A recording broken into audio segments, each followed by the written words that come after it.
तुम रेडी होगी, अच्छे कपड़े पहनोगी, तैयार होगी और फिर मेरा दिल।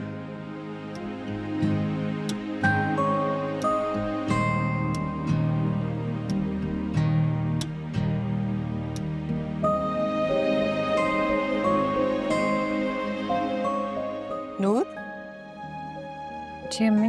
मैं फराज भाई की तरफ जा रही हूँ, तुम साथ चलोगी? नहीं, आप क्यों जा रही हैं वैसे? ये कैसा सवाल है? वो मेरे भाई का घर है, मेरी बेटी का ससुराल है। मैं किसी भी रीजन से वहां जा सकती हूँ। तुम ये बताओ कि तुम घर पे रहना चाहती हो या साथ चलोगी? नहीं, मैं घर में ही रुकूंगी। वैसे क्या ये मुनासिब है कि कई हफ्ते हो गए हैं, सब कुछ छोड़ छाड़ तुम इस तरह? अम्मी क्या हो गया आपको? मैं अपनी खुशी से तो यहाँ नहीं रुकी हूँ ना। मजबूरी है। जब राशिद अंकल ठीक हो जाएंगे तो मैं चली जाऊंगी। और अगर वो ठीक ना हुए तो? अल्लाह ना करे। सामा का सोचें आप, कितना स्ट्रेस्ड है वो उनकी वजह से। वैसे वो तो जब खुशो हवास में थे तब भी सबका जीना महाल कर रखा था, और अब भी। क्या हो गया आपको? पहले तो आप कभी इतनी नेगेटिव नहीं थी जिस तरह की बातें अब आप कर रही हैं। अच्छा ना, तुम घर पे रह के क्या करोगी? तुम भी जरा साथ चलो। अम्मी, सामा मुझे कई बार कह चुका है कि मैं घर उसके साथ चलूं, लेकिन पहले मैं उसके साथ नहीं गई, अब आपके साथ जाऊंगी ना तो वो नाराज हो जाएगा और मैं उसे नाराज नहीं करना चाहती हूँ। वैसे भी अभी लंच टाइम है, वो घर तो होगा नहीं, और आज वो कह रहा था वो शायद लंच पे यहाँ घर आएगा, इसलिए मैं यहीं रुकती हूँ। अच्छा ठीक है, तुम उसामा का वेट करो, मैं चलती हूँ।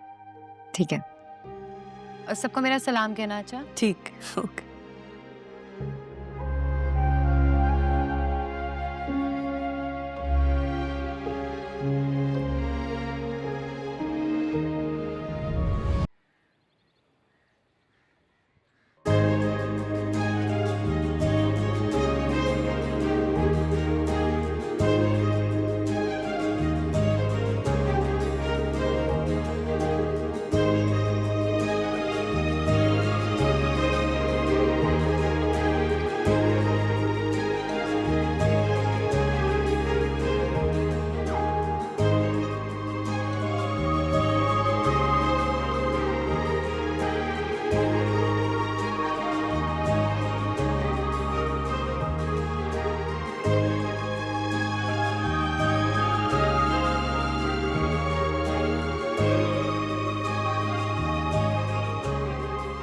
आ जाओ बेटे। ये आपने केक जरूर ट्राई करना है समीना, ये इरम ने खुद बनाया और बहुत मजे का है।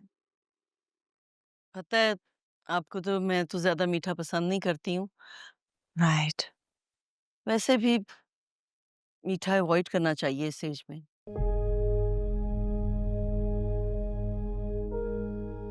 तुम्हारे एग्जाम खत्म हो गए? जी। तो भाई फिर इसकी शादी करो जल्दी से। हाँ, बस अब यही सोच रहे हैं। नहीं, इसमें सोचने की क्या बात है? लड़कियों को तो बहुत जल्दी अपने घर बार को संभालना चाहिए। फौरन शादी करो इसकी। बस इंशाल्लाह जल्दी है। मामी, वो डिनर बनेगा तो मैं इसकी प्रिपरेशन कर रहा थी। ऑलराइट बेटे, थैंक यू। आपने अपने कुक को निकाल दिया है क्या? नहीं नहीं, कुक तो है, बस इरम के पास कुछ फारिग वक्त था एग्जाम्स के बाद तो। हाँ, तो उसने कुक की जगह संभाल ली। नहीं, शी इज वेरी हेल्पफुल। और नूर तो वापस आने का नाम ही नहीं ले रही, तो इसने पीछे से सारा घर संभाला है, मेरी जिम्मेदारी कम की है। इसी की वजह से तो नूर मेरे पास है, वरना उसे क्या जरूरत थी कि अपना घर बार अपनी जगह छोड़ती। वो भी मजबूर है।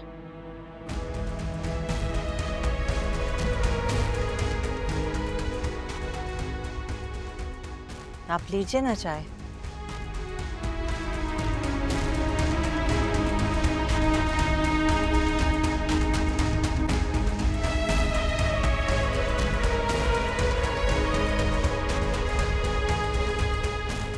समीना,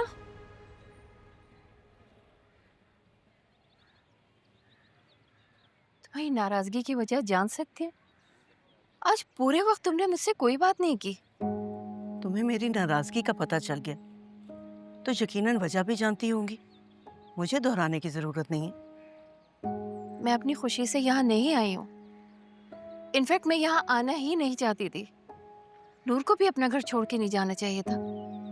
मैं तो रोज उसे कॉल करके यहाँ आने के लिए बोलती हूँ, मगर तो अपनी बेटी की जुबान को कंट्रोल में रखना था ना। समीना, नूर ने तो मुझे कुछ भी नहीं बताया। ये तो तुम ही बोल पड़ी हो कि इरम ने नूर के साथ बदतमीजी की है और उससे ब्लैकमेल भी किया। इरम तो बेवकूफ है। बेवकूफ नहीं, माशाल्लाह से बहुत होशियार है और बदतमीज भी, जिसका अंदाजा अब मुझे हो रहा है। जानती हो नूर को इरम चंद दिन पहले क्या क्या कर रहा है? ये क्या कहा उसने नूर से? तुम खुद पूछ लेना या उसामा तुम्हें बता देगा। बाय द वे, ये इरम कब से इतनी जबान दराज हो गई है कि उससे बड़ों का भी लिहाज नहीं रहा। उसे समझाओ कि सोच समझ कर बोला करे। हमारे खानदान की लड़कियां ऐसी नहीं है। इरम ने जो भी कुछ नूर से कहा है उसके लिए मैं तुमसे माफी मांगती हूँ। मैं बात करूंगी इरम से। वैसे वो पराए घर में जितनी मर्जी एफर्ट्स कर ले, उसे तारीफ के सिवा कुछ नहीं मिलेगा। खासकर नूर की जगह तो बिल्कुल नहीं मिल सकती।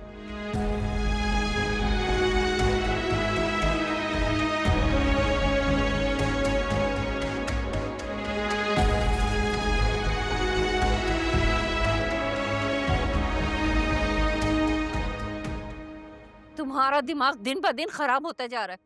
क्यों कर रही हो तुम ये सब? क्यों मुझे शर्मिंदा करने पर तुली हुई हो? मैंने ऐसा क्या कर दिया अम्मी? और आप क्यों सुनती रही खाला की बातें? तुम्हारी वजह से, तुम्हारी बातों की वजह से। खुदा के लिए इरम, मेरी बहन के सामने मेरा सर मत झुकाओ। आप तो हमेशा उनके सामने झुकी रही हैं और उन्हें तो आदत है आपको नीचा दिखाने की। बकवास मत करो। मेरी बकवास बंद करवाने से सच्चाई नहीं बदलेगी। उन्होंने अपनी बेटी को सिवाय लड़के फंसाने के कुछ नहीं सिखाया है, इसलिए ना उन्हें किसी और की तारीफ सुन के आग लग जाती है। दिमाग तो खराब नहीं हो गया तुम्हारा? होश में हो तुम? मैं ना अपने पूरे होशो आवाज में हूँ और जो कह रही हूँ ना वो हकीकत है। अब्बू भी यही कहते थे। अब्बू की ना एक एक बात सच थी। नूर आप ही आवारा हैं और आवारा ही रही। एक लफ्ज मुंह से निकालो ना तो जबान खींच लूंगी तुम्हारी। खींच लें आप जबान। जबान खींचने से ना सच्चाई नहीं बदलेगी। चल क्या रहा है तुम्हारे दिमाग में? हाँ, क्यों तुम नूर की इतनी शदीद मुखालिफ हो? कहीं तुम उसामा से, कहीं उसामा से? हाँ हाँ अम्मी, मैं उसामा को पसंद करती हूँ और आज से नहीं, काफी पहले से पसंद करती हूँ उनको। लेकिन क्या ही फर्क पड़ता है, क्योंकि आपकी चहेती नूर ने ना फवाद भाई की तरह मुझसे उसामा भी छीन लिया है। वो है ही ऐसी, एक हाथ में फवाद भाई तो दूसरे हाथ में उसामा। एक मर गया तो दूसरे को काबू कर लिया। चुप हो जाओ खुदा के लिए। कब से चुप थी मैं अम्मी? आपने मजबूर किया है मुझे, वरना मैं अपनी फीलिंग्स, अपनी ख्वाहिश दिल में छुपाकर अपनी जिंदगी जी रही थी। उसामा की शादी नूर से नहीं होती तो अलिशबा से होती। तुम्हारा उसका तो जोड़ था ही नहीं। फिर क्यों नूर से इतनी नफरत है तुम्हें? क्यों उस पे इतने इल्जामात लगा रही हो? क्योंकि वो नफरत के ही काबिल हैं। आपको क्या लगता है नूर आप ही दूध की धुली हैं? उन्होंने फवाद भाई को काबू करके रखा हुआ था और अब उसामा को। उसामा ने खुद नूर की मर्जी के खिलाफ जाकर उससे शादी की, क्योंकि वो उसकी तकलीफ का जिम्मेदार खुद को समझता है। वो तो हमारी तकलीफ का जिम्मेदार भी खुद को समझते हैं। नूर आपी का नुकसान ज्यादा है या हमारा? तो फिर अजाला उनसे शादी करके ही क्यों किया गया? वो मुझसे भी तो शादी कर सकते थे ना अम्मी। लेकिन नहीं, क्योंकि उन दोनों का चक्कर जो चल रहा था